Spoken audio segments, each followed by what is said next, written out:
क्या हुआ जब सत्यभामा सुदर्शन गरुड़ को हो गया घमंड।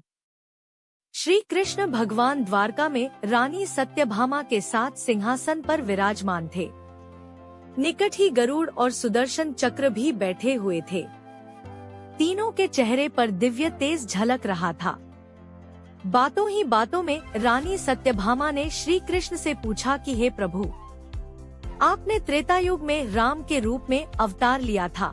सीता आपकी पत्नी थी, क्या वे मुझसे भी ज्यादा सुंदर थीं? द्वारकाधीश समझ गए कि सत्यभामा को अपने रूप का अभिमान हो गया है। तभी गरुड़ ने कहा कि भगवान, क्या दुनिया में मुझसे भी ज्यादा तेज गति से कोई उड़ सकता है? इधर सुदर्शन चक्र से भी रहा नहीं गया और वे भी कह उठे कि भगवान, मैंने बड़े बड़े युद्धों में आपको विजयश्री दिलवाई है, क्या संसार में मुझसे भी शक्तिशाली कोई है? भगवान मन ही मन मुस्कुरा रहे थे। वे जान रहे थे कि उनके इन तीनों भक्तों को अहंकार हो गया है और इनका अहंकार नष्ट करने का समय आ गया है।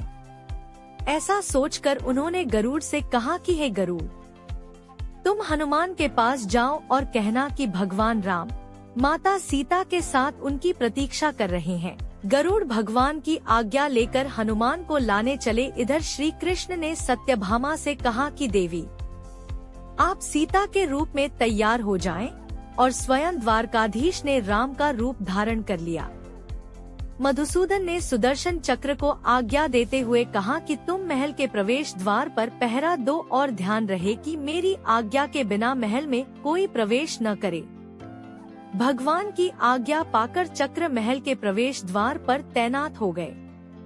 गरुड़ ने हनुमान के पास पहुंचकर कहा कि हे वानर श्रेष्ठ, भगवान राम माता सीता के साथ द्वारका में आपसे मिलने के लिए प्रतीक्षा कर रहे हैं। आप मेरे साथ चलें। मैं आपको अपनी पीठ पर बैठाकर शीघ्र ही वहां ले जाऊंगा। हनुमान ने विनय पूर्वक गरुड़ से कहा, आप चलिए, मैं आता हूँ। गरुड़ ने सोचा, पता नहीं यह बूढ़ा वानर कब पहुँचेगा। खैर, मैं भगवान के पास चलता हूँ। यह सोचकर गरुड़ शीघ्रता से द्वारका की ओर उड़े। पर यह क्या? महल में पहुंचकर गरुड़ देखते हैं कि हनुमान तो उनसे पहले ही महल में प्रभु के सामने बैठे हैं। गरुड़ का सिर लज्जा से झुक गया। तभी श्री राम ने हनुमान से कहा कि पवन पुत्र, तुम बिना आज्ञा के महल में कैसे प्रवेश कर गए? क्या तुम्हें किसी ने प्रवेश द्वार पर रोका नहीं?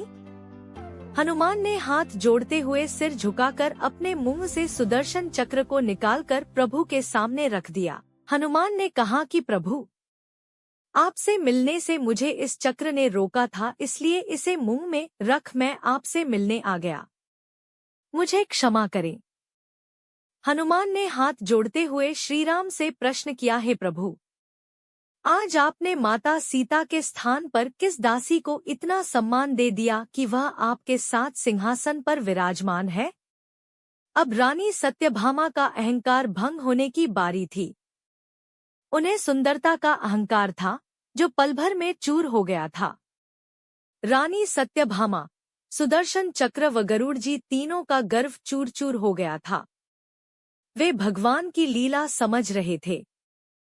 तीनों की आंखों से आंसू बहने लगे और वे भगवान के चरणों में झुक गए। अद्भुत लीला है प्रभु की। अपने भक्तों के अहंकार को अपने भक्त द्वारा ही दूर किया उन्होंने। वीडियो अच्छा लगा हो तो हमारे चैनल को सब्सक्राइब करें। हनुमान जी के लिए एक लाइक तो बनता है।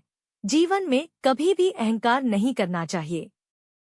जरूरी नहीं है कि आज जो आपके पास है वह कल भी होगा। ठाकुर